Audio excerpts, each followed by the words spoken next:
Perhatian. Konten ini mengandung konsep esensi ilahiyah yang membutuhkan aspek pemahaman mendalam, yang kemungkinan hanya dapat diakses dengan keterbukaan hati dan pikiran, untuk mencapai tingkat pencerahan dan kesadaran yang lebih tinggi. Sahabat Batra, saya jarang sekali membicarakan tema ini, yaitu tema tentang keberlimpahan, manifestasi, dan uang, karena ini sangat sensitif sekali. Sangat sensitif untuk menjadi ajang keserakahan. Kita sudah punya, kita sudah memiliki, tapi kemudian karena ada tema keberlimpahan dan uang, kita menjadi serakah untuk memiliki yang lebih. Nah, tetapi kali ini karena dalam waktu-waktu terakhir ini atau tahun-tahun ini ya, tentu banyak sekali yang terdampak karena kehilangan pekerjaan, produksi perusahaan menurun, jualan sepi, kemudian hal-hal yang ingin dicapai juga akan terhambat. Nah, karena hal itu maka tema ini saya angkat agar kita bisa mengoreksi diri sendiri.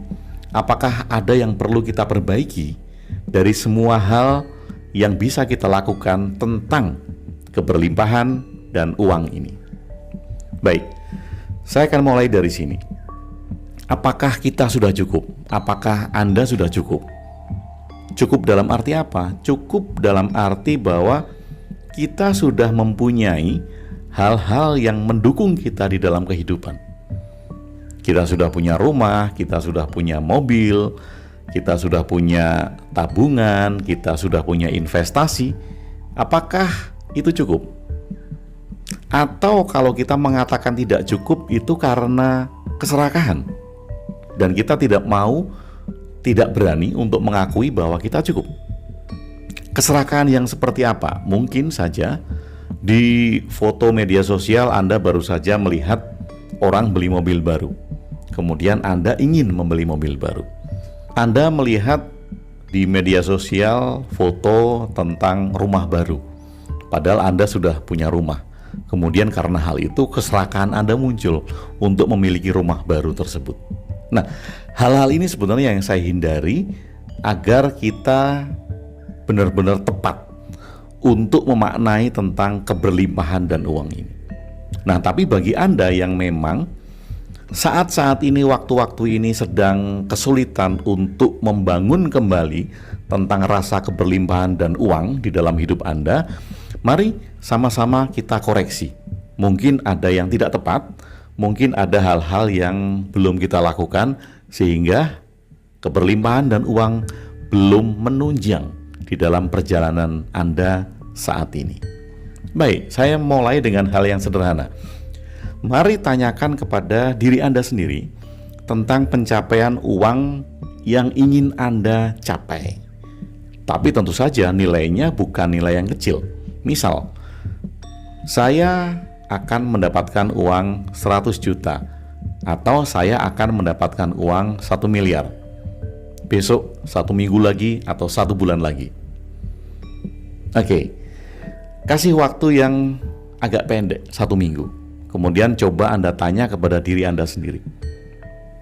Aku akan mendapatkan uang 100 juta dalam 1 minggu. Aku akan mendapatkan uang 1 miliar dalam 1 minggu. Kemudian apa jawaban diri Anda sendiri? Apakah ada bagian dari diri Anda yang mengatakan bahwa nggak mungkin? Ada nggak? Nggak mungkin. Mosok 100 juta dalam 1 minggu? Nggak mungkin. Masa 1 miliar dalam 1 minggu? Nggak mungkin. Nah, percobaan sederhana ini itu mengingatkan kepada kita bahwa saat kita hidup seperti sekarang, itu kita tidak hanya membawa tubuh fisik kita saja, tidak hanya membawa pikiran sadar kita saja. Ada bagian-bagian tubuh yang menolak. Kalau ada bagian-bagian tubuh yang menolak, maka di sini kita sadar setiap hal yang ingin kita lakukan, setiap hal yang ingin kita capai, sangat mungkin sekali ada kontra di dalam diri kita. Dan ketika ada kontra di dalam diri kita, maka hal itu akan sangat sulit sekali untuk kita wujudkan. Oke. Kemudian, Apa yang menyebabkan kita untuk mengatakan bahwa itu tidak mungkin? 100 juta dalam 1 minggu, nggak mungkin. 1 miliar dalam 1 minggu, nggak mungkin. Apa yang menyebabkan kata tidak mungkin? Oke, yang menyebabkan adalah pengalaman-pengalaman masa lalu. Oke, Anda punya pengalaman dengan pekerjaan Anda. Anda punya pengalaman mendapatkan gaji. Anda punya pengalaman mendapatkan uang dari hasil bisnis, dari hasil penjualan, dari hasil apapun juga di masa lalu Anda, hari-hari belakangan Anda. Nah, kumpulan-kumpulan pengalaman itulah yang kemudian menjadikan bagian terdalam dari diri Anda menolak atas hal-hal yang terlihat tidak logis ketika Anda ungkapkan. Misalnya demikian, pekerjaan Anda itu membawa sebuah pengalaman bahwa gaji Anda adalah 5 juta sebulan. Ini misalnya, kalau 5 juta sebulan, 1 tahun 5 kali 12 itu ada 5 kali 12 60 juta. Setahun Anda mendapatkan 60 juta. Sebulan gaji Anda 5 juta. Oke, kemudian saat ini Anda mengatakan dalam 1 minggu aku mendapatkan 100 juta. Maka pengalaman-pengalaman Anda di belakang itu yang merekam bahwa Anda mempunyai gaji 5 juta sebulan akan mengatakan nggak mungkin dapat 100 juta dalam 1 minggu. Atau bahkan ketika Anda mengungkapkan nilai 1 miliar dalam 1 minggu, jelas pengalaman-pengalaman Anda ini akan mengatakan nggak mungkin sekali 1 miliar dalam 1 minggu. Oke, kalau ada penolakan-penolakan demikian, maka jelas kita akan sangat sulit sekali untuk mencapai hal-hal yang ingin kita capai secara sadar, secara logis. Nah, yang jadi masalah terdalam adalah apabila pengalaman-pengalaman ini itu diciptakan pada saat Anda masih di dalam kandungan. Apa yang dimaksud di dalam kandungan? Pada saat ibu Anda mengandung Anda, orang tua Anda dua-duanya sedang kesulitan finansial. Kemudian orang tua Anda sama-sama berpikir bahwa mencari uang itu adalah sulit.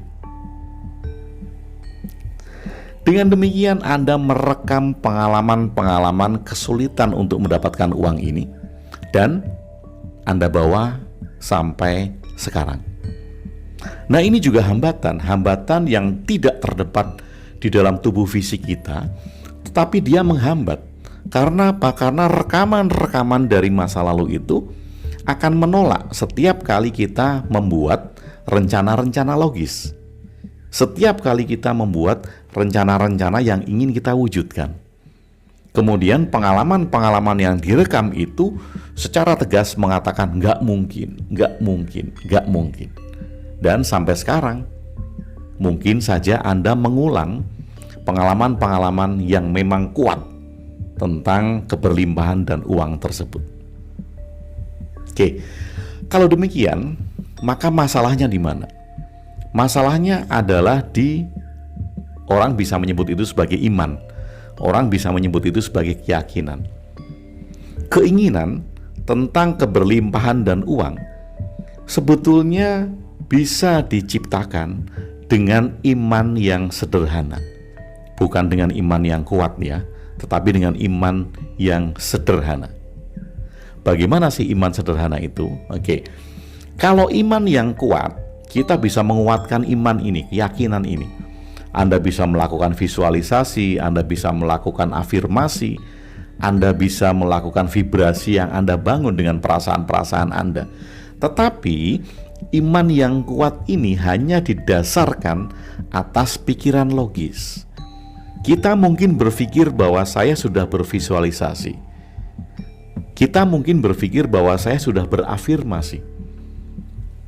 100 juta, 100 juta, 100 juta, atau 1 miliar, 1 miliar, 1 miliar. Itu afirmasi. Mungkin kita berpikir logis bahwa kita sudah melakukan hal itu. Dan kita merasa bahwa kita sudah menguatkan iman kita atau keyakinan kita atas hal yang ingin kita capai. Tetapi, sahabat Bahtera, bila kita hanya bervisualisasi, berafirmasi, dan bervibrasi secara logis, dengan kita mengatakan bahwa saya sudah kuat kok afirmasi setiap hari, saya sudah kuat kok bervisualisasi setiap hari, saya sudah kuat kok memvibrasikan perasaan-perasaan positif saya tentang keinginan-keinginan tersebut. Tapi sadarkah kita bahwa tubuh kita itu bukan tubuh fisik ini saja? Kalau kita membawa bukan tubuh fisik ini saja, lalu apa yang membentuk tentang hal-hal yang kita dapatkan? Satu, tubuh fisik tadi. Kita bekerja, kita bisa cari uang, kita bisa berpikir, kita bisa melakukan rencana-rencana dengan tubuh fisik. Oke. Kemudian kita punya tubuh emosi. Bagaimana emosi saya ketika ada sebuah rencana yang ingin saya dapatkan? Emosi ini mendukung tidak? Oke. Kemudian tubuh pikiran. Apakah pikiran saya mendukung hal-hal yang ingin saya rencanakan atau tidak? Kenapa? Karena mungkin seperti yang sudah saya jelaskan di awal, apakah pikiran ini mengakumulasi pengalaman-pengalaman masa lalu tentang keberlimpahan dan uang? Oke. Yang keempat adalah tubuh energi. Kita punya energi di dalam tubuh kita. Apakah energi saya itu mendukung terhadap apa yang dilakukan oleh tubuh fisik? Bila tubuh fisik, tubuh emosi, tubuh pikiran, dan tubuh energi ini selaras dengan apa yang ingin kita capai di dalam kehidupan, you are as creator, adalah pencipta. Kita kreator, kita adalah pencipta kehidupan. Bila empat tubuh kita selaras di dalam satu tujuan yang ingin kita capai. Tetapi harus kita ingat bahwa pikiran kita itu bersifat seperti monyet. Dia sering sekali lompat-lompat, dia sering sekali bercabang-cabang, dia sering galau, dia kemudian sering kalau ingin mencapai A di tengah jalan mau capai B, mau mencapai B belum tercapai, dia mau mencapai C, mau mencapai C kemudian dia lompat ke D. Demikian, itu adalah pikiran. Apakah kita sudah bisa mengatur itu semua? Di samping kita mengatur tubuh fisik, apakah kita sudah bisa mengatur tubuh emosi kita, tubuh pikiran kita, dan tubuh energi kita? Nah, dengan hal yang sederhana kita akan mengkoreksi ini, tetapi dengan catatan agar kita tidak melakukan ini dengan dorongan keserakahan. Kita mesti harus sadar betul apakah kita sudah cukup, apakah saya sudah mempunyai, apakah saya sudah memiliki. Saya berikan contoh yang sederhana. Anda sudah punya satu mobil, kemudian Anda ingin beli mobil baru. Untuk apa mobil baru itu? Apakah itu hanya keserakahan Anda? Untuk gengsi? Untuk ditunjukkan kepada semua orang bahwa Anda kaya, bahwa Anda punya sesuatu yang lebih? Atau ada manfaatnya? Nah, ini yang harus kita garis bawahi, bahwa keberlimpahan dan uang, apa manfaatnya bagi Anda? Atau apa manfaatnya yang bisa Anda berikan kepada lebih banyak orang? Kalau hari ini Anda punya satu mobil, kemudian besok Anda bisa membeli 2 mobil, apakah manfaatnya yang bisa Anda berikan kepada orang banyak dengan mobil kedua ini? Kalau Anda punya satu rumah, kemudian Anda punya rumah lagi, apa manfaatnya yang bisa Anda berikan kepada orang banyak dengan rumah kedua Anda? Demikian pula dengan uang, demikian pula dengan hal-hal yang lain. Dengan demikian, maka kita akan mengkoreksi tentang yang kita buat di dalam goal tentang keberlimpahan dan uang ini, ada manfaatnya atau tidak. Nah, kemudian dengan pertanyaan tadi, apabila saya mengajukan pertanyaan kepada diri saya sendiri bahwa 1 minggu saya dapat 100 juta, atau 1 bulan saya dapat 100 miliar bahkan mungkin. Ada penolakan tidak? Apakah ada bagian dari diri Anda yang mengatakan, oh tidak mungkin, oh nggak mungkin, oh nggak mungkin? Kenapa tidak mungkin ini? Sekali lagi karena pengalaman-pengalaman masa lalu. Pengalaman di dalam pekerjaan, di mana Anda mengkalkulasi secara tidak sadar bahwa gaji bulanan Anda tidak mungkin akan menghasilkan 100 miliar dalam waktu 1 bulan. Atau nggak usah banyak-banyak tentang 100 miliar, 100 juta dalam 1 bulan, wah nggak mungkin. Itu karena akumulasi dari pengalaman-pengalaman yang didapatkan.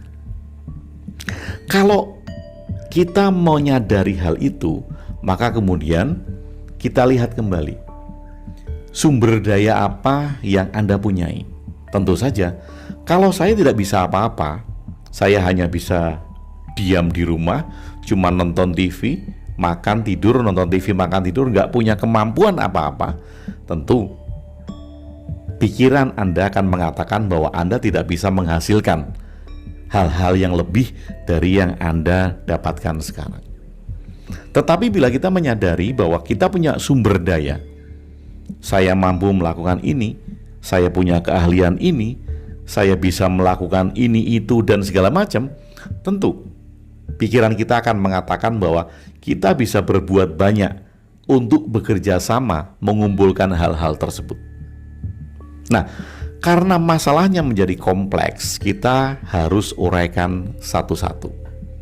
Dari tubuh fisik kita, apa yang menjadi keahlian kita? Dari tubuh emosi kita, apakah kita mempunyai emosi yang mendukung dari hal-hal yang kita kerjakan?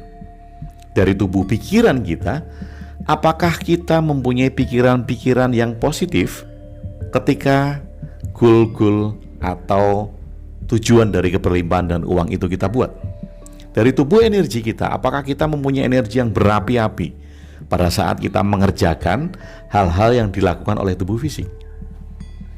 Kalau 4 pertanyaan itu terjawab dan selaras, keberlimpahan dan uang itu akan menyelimuti diri kita. Tetapi bila tidak, kita harus koreksi satu-satu. Masalahnya ada di mana?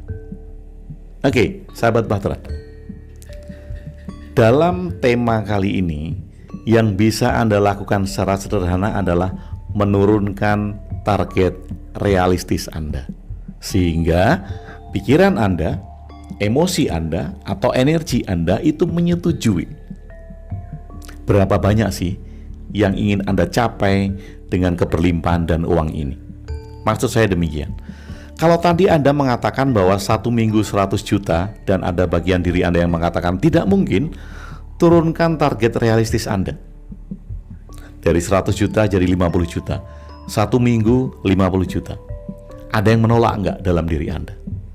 Kalau masih ada yang menolak, turunkan lagi target realistisnya menjadi 10 juta. Seminggu 10 juta. Kemudian Anda periksa lagi, ada yang menolak enggak? Kalau masih ada yang menolak, seminggu 5 juta. Ada yang menolak enggak? Kalau tidak ada yang menolak, artinya bagian-bagian tubuh Anda itu menyadari bahwa Anda punya potensi dengan keahlian yang Anda lakukan untuk mencapai target realistis tersebut.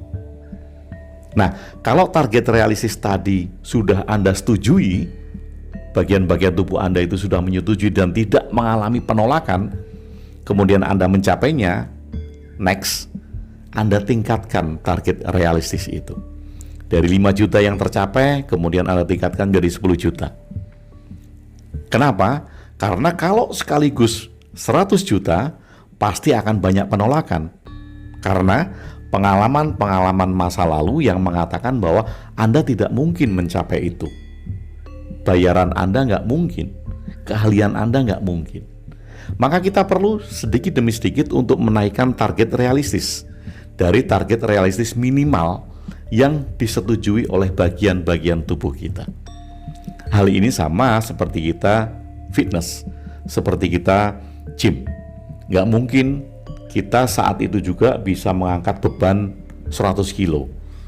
Nggak mungkin kan, otot kita nggak mungkin kuat langsung mengangkat beban 100 kilo. Kita akan mulai dari 5 kilo, 5 kilo kuat jadi 10 kilo, 10 kilo kuat dari 15 kilo, 15 kilo kuat jadi 20, demikian seterusnya. Dan ini sama. Yang terpenting adalah kita menyadari bagian tubuh kita menolak di target yang kita tentukan dengan jumlah yang tidak mungkin. Kemudian kita turunkan target realistisnya sampai semua bagian tubuh kita menyadari dan menyetujui. Yang harus kita ingat adalah apabila ada bagian tubuh kita yang tidak menyetujui, artinya kita mempunyai pengalaman-pengalaman masa lalu yang tidak mendukung. Entah itu pengalaman tentang kehidupan yang mengarahkan kita kepada sesuatu yang susah, sesuatu yang tidak mungkin kita capai, atau pekerjaan-pekerjaan kita yang kemarin-kemarin dengan akumulasi memori bahwa kita tidak bisa mengumpulkan uang yang ingin kita capai tersebut. Nah, sahabat Bahtera, mungkin nanti akan kita lanjutkan, tetapi saat ini untuk mengatasi hal-hal itu tentang keberlimpahan dan uang, silakan Anda periksa diri Anda sendiri. Apakah tubuh fisik, tubuh pikiran, tubuh emosi, dan tubuh energi selaras untuk menciptakan keberlimpahan dan uang tersebut. Kemudian, kalau masih ada penolakan, Anda teliti kembali penolakannya ada di mana. Apakah penolakannya ada di target realistis? Kalau perlu Anda turunkan, dan nanti next step Anda naikkan sedikit demi sedikit. Semoga bermanfaat dan semoga bisa mengatasi hal-hal yang ingin Anda selesaikan dari masalah-masalah hidup Anda. Terima kasih sudah bersama saya Gung WB di Ruang Diri. Salam cinta dan bahagia.